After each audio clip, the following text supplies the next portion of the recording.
Então, pessoal, para quem não me conhece, sou o Dr. Paulo Abre, neurologista, e hoje a gente vai falar sobre o transtorno do espectro autista.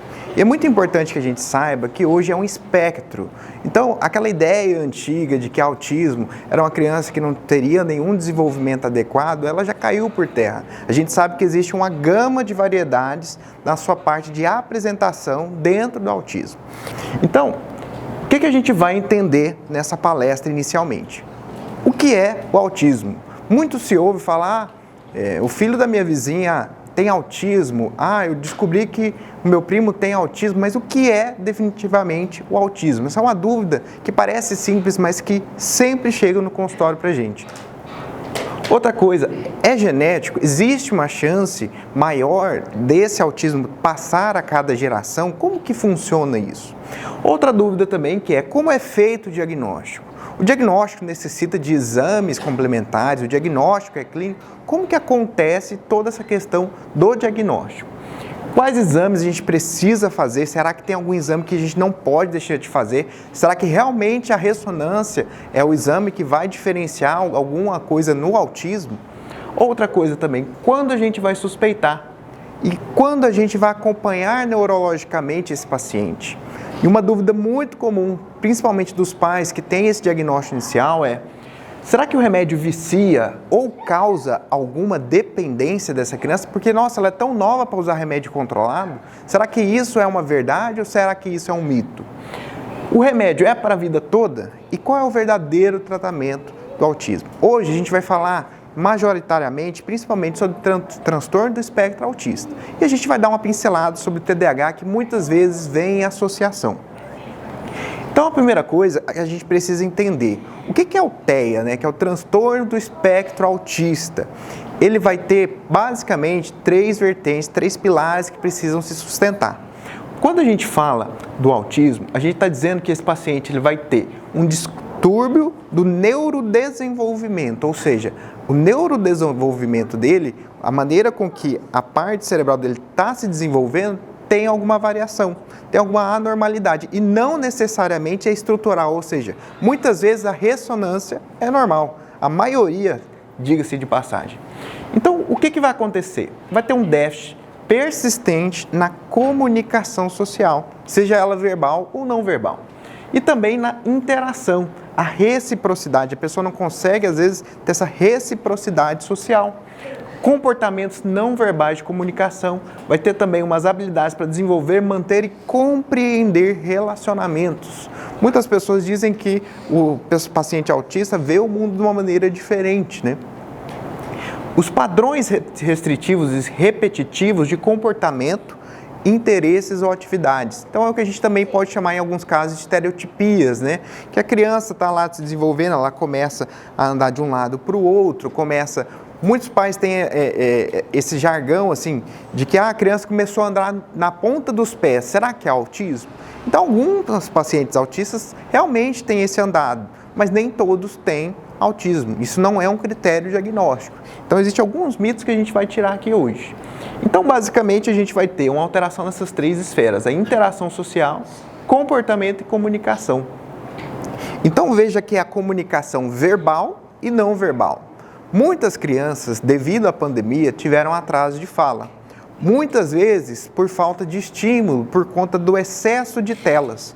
Lembrando que a gente vai falar um pouco sobre telas aqui, elas devem ser evitadas ao máximo em crianças menores de 2 anos. E hoje o que a gente vê é basicamente as crianças já mexendo no celular melhor que alguns adultos. E isso não é saudável neurologicamente. A gente precisa ter um limite de telas. E lembrando que isso atrasou demais o desenvolvimento da fala. Então, com a pandemia, o atraso de fala se tornou algo muito notável. E com isso, o aumento também de alguns casos que às vezes não é o diagnóstico correto, de autismo mesmo, mas que tem um atraso de fala sem outros sintomas associados. Então, um atraso de fala isolado, ele não é critério diagnóstico só para o autismo, ele precisa ter coisas a mais. Então, ele precisa ter esses três pilares. Uma dificuldade na interação social e esses movimentos de interesse repetitivos e também estereotipados. Então, quando a gente fala na comunicação verbal e não verbal, a gente está falando no atraso de fala, uma dificuldade para iniciar e manter uma conversa, O uso estereotipado ou repetitivo também de uma linguagem. Muito se vê em alguns pacientes com uma ecolalia, né? Fica repetindo o mesmo termo várias vezes. A dificuldade na compreensão e na contextualização também. Alterações na prosódia, de maneira que se fala, dificuldades para fazer metáforas, né? Aquelas analogias também tem muita dificuldade de abstrair, né? Quando a gente fala de grão em grão a galinha enche o papo, às vezes não entende, dependendo da idade, é claro, esse sentido como algo abstrato e sim literal, falar realmente que a galinha está com o milho e não que está ganhando cada vez mais com pequenas conquistas. Então todas essas habilidades podem estar prejudicadas. E lembrando que a gente vai ter vários graus do transtorno do espectro autista. A gente tem também um déficit na interação social, uma dificuldade em se relacionar com os outros e uma incapacidade também de compartilhar sentimentos, gostos, emoções e também a discriminação entre diferentes pessoas, né? Geralmente tem uma pessoa em que ela tem uma maior facilidade para se abrir e começa a ter esse desenvolvimento um pouco mais perto da normalidade. Porém, essa dificuldade na interação social é algo marcante também no transtorno. E quando a gente fala de comportamento, algo que chama muita atenção também é a questão da inflexibilidade em várias áreas do pensamento. Uma inflexibilidade, a quebra de rotinas, né? Existem alguns pacientes que, se não fizerem o mesmo caminho do trajeto da escola para casa, já gera um comportamento anormal, já gera um desgaste muito grande. Então, essa inflexibilidade das rotinas é algo que é bem marcante no transtorno do espectro autista. E também tem a linguagem e o comportamento também alterado, com comportamentos obsessivos e tem muitos ritualísticos, né? A gente vê várias crianças que adoram enquadrilhar por cores, sequências, tudo bem ritualístico mesmo, desde pequeno mesmo, com o seu neurodesenvolvimento. A falta de aceitação das mudanças, dificuldade em processos criativos, tem essa dificuldade muito grande em abstrair, em brincar mesmo uma sessão de ver o literal, né, de sair do literal, conseguir visualizar algo além daquilo que está escrito, né? Essa abstração é bem prejudicada. Então, alguns sintomas das doenças que levam a gente a cogitar, que é muito importante, que no mínimo da suspeita de um transtorno de neurodesenvolvimento, encaminhar para o profissional adequado para avaliação é fundamental. Porque o diagnóstico precoce, hoje já se sabe que as intervenções modificam muito a qualidade de vida desse paciente, né? Então, quando que a gente vai suspeitar? Usa as pessoas como ferramenta, resiste a mudanças de rotina, não se mistura com outras crianças, apego não apropriado, geralmente gosta de um objeto bem específico e fica muito tempo com esse objeto, não mantém um contato visual permanente, né? E age como se fosse surdo, muitas vezes tem associação com o TDAH, um predomínio desatento, e que às vezes chama a criança realmente parece ter um déficit de audição que ela não consegue prestar atenção. Então, resiste ao aprendizado, não demonstra medo de perigos, risos e movimentos não apropriados, para depender do motivo pelo qual fez essa parte dos risos, resistente ao contato físico. Então, essa sensibilidade ao toque, aos barulhos também, é algo que levanta suspeita. Uma acentuada hiperatividade física, então alguns pacientes já têm essa associação também com a hiperatividade. Gira objetos de maneira peculiar e às vezes é agressivo e destrutivo. Modo de comportamento também bem arredio. É muito importante, pessoal, que a gente lembre que nem tudo também é autismo. A gente tem outros transtornos do neurodesenvolvimento. Muito a gente se fala hoje na inclusão do paciente que tem autismo, porém a gente tem transtorno opositor desafiador, transtorno disfórico, a gente tem vários transtornos que entram no diagnóstico diferencial do autismo. E isso vale muito a pena avaliar com um profissional adequado, porque um diagnóstico de autismo gera um processo de luto inicial. Quem já passou por isso e recebe esse diagnóstico, muitas vezes se sente num período de luto. E nesse período, para a gente lá na frente dizer que realmente nunca foi, gera muito transtorno. Então, a avaliação adequada e o acompanhamento, muitas vezes, numa primeira consulta, não é possível se dar esse tipo de diagnóstico, porque é um diagnóstico, igual vocês estão vendo, complexo, com várias vertentes. Então, a gente precisa entender que dentro do transtorno do espectro autista, a gente tem variações de gravidades. Ah, mas eu tenho esse paciente que tem autismo e ele tem uma vida normal, ele conversa, ele tem um emprego como que ele vai ter autismo? Não é bem assim. A gente tem variações e tudo depende também do estímulo. Então a gente pode variar com o tempo. E a gente tem várias divisões sobre os níveis, né? Mas uma maneira bem simples, dividindo em nível 1, 2 ou 3, que o nível 1 ele exige um apoio, nível 2 um apoio substancial, nível 3 um apoio muito mais substancial. Ou seja, a gente pode classificar, alguns pais gostam muito de entender esse nível, sabe? Apesar que na parte assim, neurológica a gente não classifica tanto assim por níveis. Mas é importante entender que quando essa criança ou adolescente precisa de um apoio maior, ela está precisando de mais intervenções, principalmente. Que a gente vai ver que o verdadeiro tratamento desses transtornos do neurodesenvolvimento, que realmente são definitivos, não são remédios, e sim são terapias individualizadas, de maneira constante. O remédio é por um tempo, e o remédio não vicia. Então, como vocês veem aqui, a gente tem vários transtornos do espectro autista, inclusive alguns com alto funcionamento. Inclusive alguns com rendimento escolar acima da média para algumas áreas. Já tive paciente com 3 anos que sabia falar inglês, que aprendeu no YouTube sozinho, porque ele mesmo mexia, de alto rendimento. Então, ele tinha muito mais facilidade em algumas habilidades escolares do que outros. Então, a gente precisa lembrar que existe uma gama, é um espectro do autismo. E etiologia? Quando a gente fala na medicina etiologia, a gente quer dizer a causa, né? O que está causando o transtorno do neurodesenvolvimento?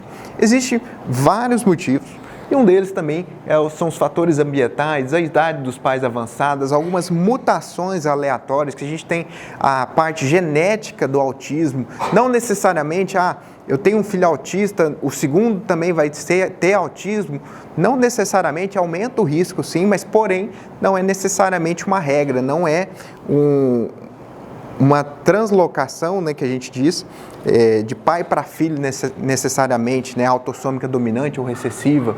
Então, a gente vai ter a prematuridade, a extremo baixo peso, infecção congênita, diabetes, obesidade materna, tudo como fator de risco e mais outros ainda, além da parte da suscetibilidade genética. Então, para a gente ter um transtorno do espectro autista, a gente vai ter toda essa parte ambiental com uma predisposição genética. Não é nenhum nem outro. Então, veja que a etiologia ela é bem complexa, assim como todo o transtorno. Então, a gente tem aqui, de 37% a 90% taxa de concordâncias entre gêmeos também, e alguns genes conhecidos.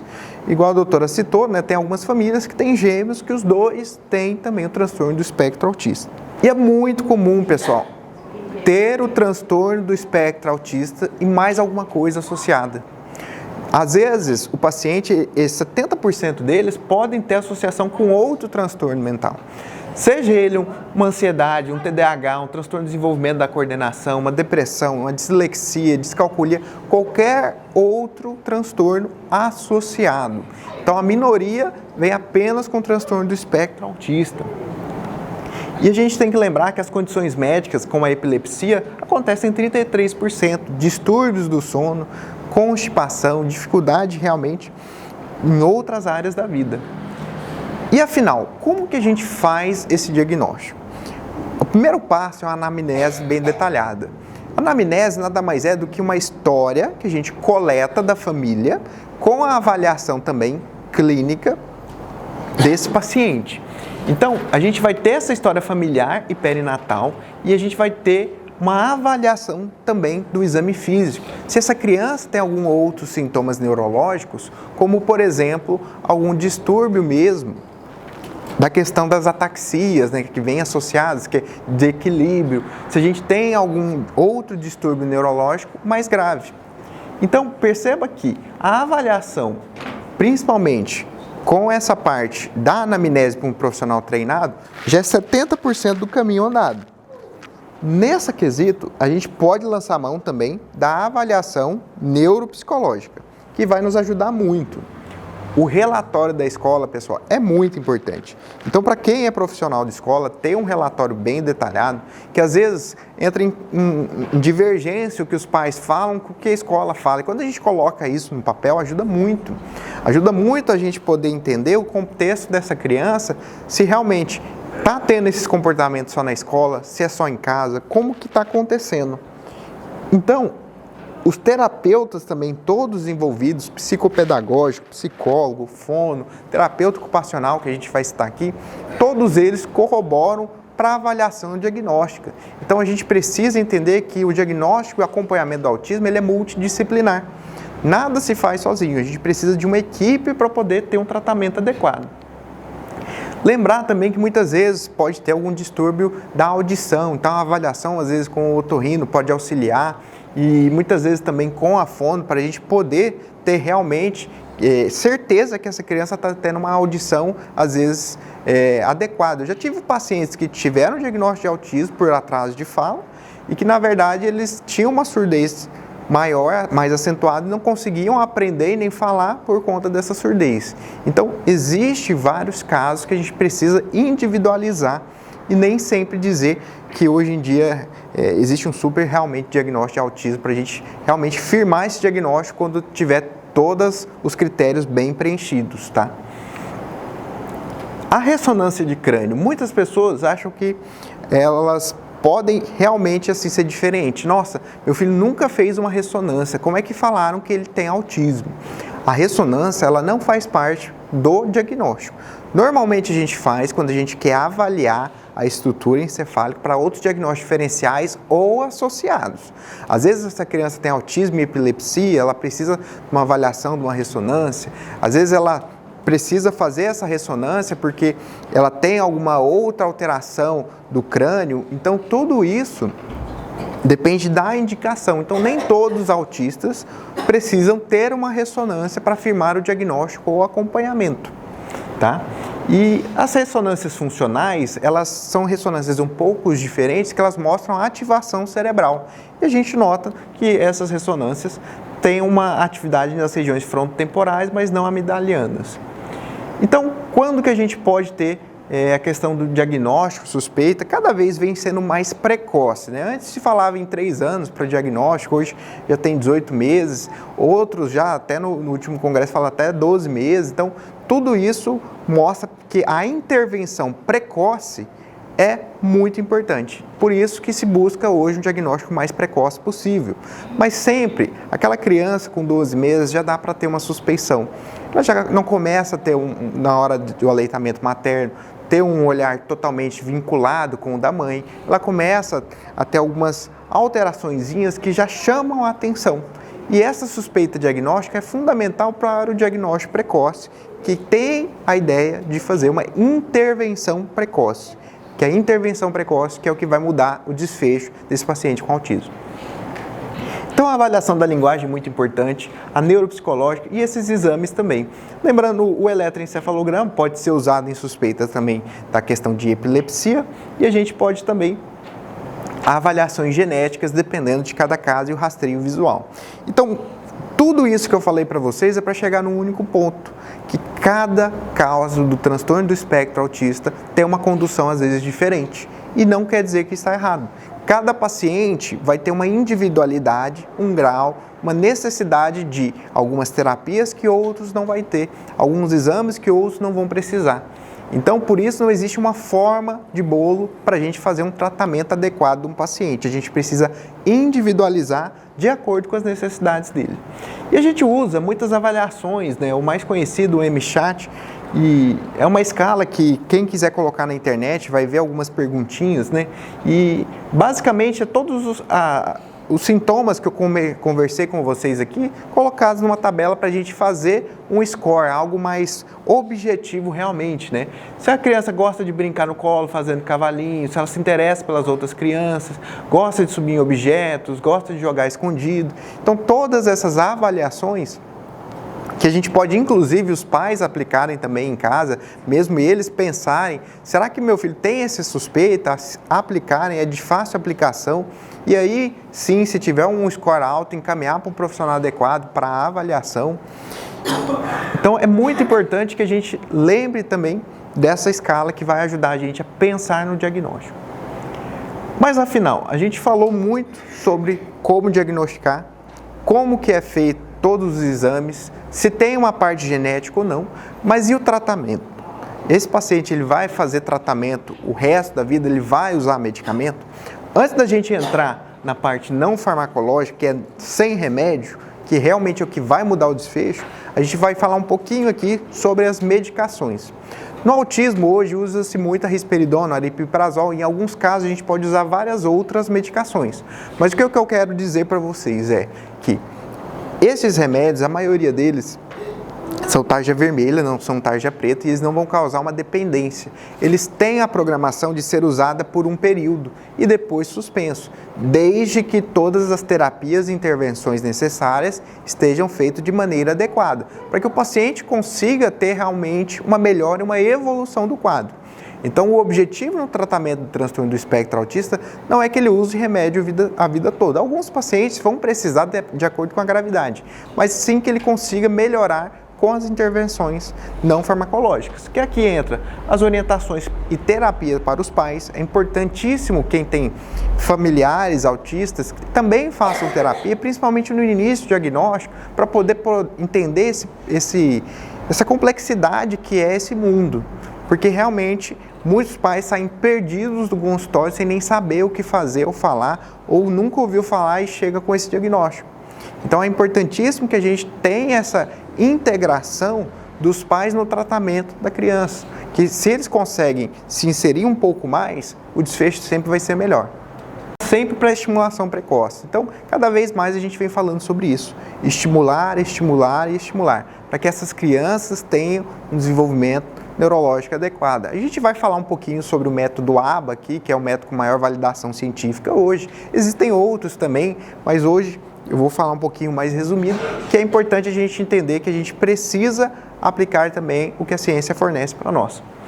A fono também, a gente precisa do acompanhamento dela na maioria das crianças, seja para o comportamento verbal ou não verbal.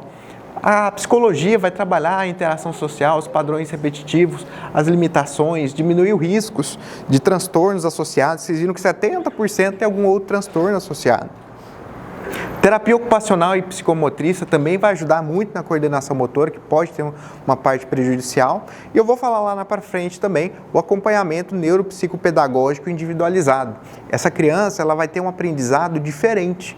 Então a gente precisa individualizar seu acompanhamento psicopedagógico para que ela tenha um desenvolvimento escolar adequado. Então aqui, só para a gente reforçar, quando que a gente vai ter algumas partes mais aparentes na questão do diagnóstico precoce do autismo, né? Quando a gente tem déficits sociais gerais até os 2 anos, né? Aquela dificuldade de interação social mesmo, déficit de comunicação até os 2 anos, um padrão mais repetitivo geralmente até os 3 anos. Então já veja que a criança ela já dá muitos indícios desde pequena. Agora é um parênteses muito grande que a gente precisa entrar na pandemia. A pandemia atrasou muito o desenvolvimento das crianças. Então, existe também esse risco do atraso ser da falta de estímulo. Por isso que é muito importante, caso a criança tenha alguma suspeita, encaminhar para o profissional adequado. E lembrando sempre que as crianças que desenvolvem linguagem e brinquedo simbólico até os 5 anos, eles têm um melhor prognóstico. Então já tem vários estudos que mostram que a intervenção antes dos 5 anos, às vezes até mais precoce ainda, o desenvolvimento dessa criança é cada vez melhor. As intervenções têm um impacto muito maior do que depois dos 5 anos. Não que não devam ser feitas após os 5 anos, mas o melhor benefício a gente vê nessa idade. E aqui a gente entra numa parte muito importante que é sobre exposição de telas a crianças, né? A gente fala muito isso em consultório, a gente realmente mostra muito isso e tem uma dificuldade muito grande de assimilação porque hoje o mundo é muito digital. Hoje as crianças com 2, 3 anos já estão mexendo em tudo. Então é importante entender que de 0 a 2 anos a gente precisa evitar ao máximo a exposição a telas das crianças.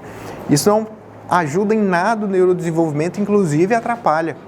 Quando a gente fala de 2 a 5 anos, limitar o tempo para 1 hora no dia. O que a gente vê é mais de 4, 5 horas. Então, às vezes, a criança começa a ficar um pouco mais agressiva, dá o celular para ela poder dar uma distraída.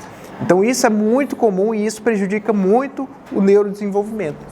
De 6 a 10 anos, sempre limitar 1 a 2 horas, depois dos 11 aos 18, ideal no máximo 2 a 3 horas. Então, perceba que a gente precisa evitar o excesso de telas que a gente vem vivido. E isso não só nas crianças, mas porque nós somos reflexos das crianças. Então, não basta tirar o da criança se você fica 6, 5 horas também no celular. Então, a gente precisa dar exemplo para realmente melhorar o neurodesenvolvimento dessas crianças. Então, reforçando sobre o nosso tratamento psicológico, entrando um pouquinho mais adentro dele, a gente vai ter que a melhor evidência para as abordagens comportamentais tem sido pelo TCC, né, que é a terapia cognitivo-comportamental, que é um método psicológico que a gente avalia nas terapias para poder melhorar seu desenvolvimento, que muitas vezes não está 100% disponível. O treino com as habilidades sociais, reconhecimentos de emoções, uma psicodinâmica, o atendimento familiar e ter essa psicoeducação com uma inclusão do paciente autista é fundamental para a gente poder ter essa melhora mesmo, um acolhimento e suporte. E a grande palavra também que a gente fala em autismo é a integração. A gente saber integrar desde o período em casa, na escola e em todos os ambientes que ele se encontra. A terapia ocupacional, né, a gente trabalha a autonomia do paciente, a socialização.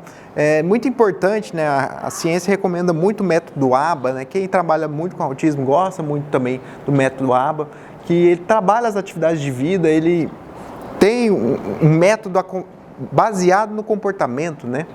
Então, a gente precisa sempre reforçar.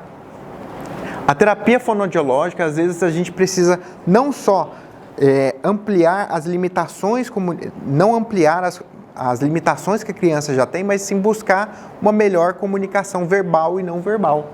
E a terapia não deve só enfatizar a expansão do vocabulário. Muitas vezes a gente vai individualizar e também ter uma clareza articulatória. Então, tem muitas crianças que têm a dificuldade de articular a fala.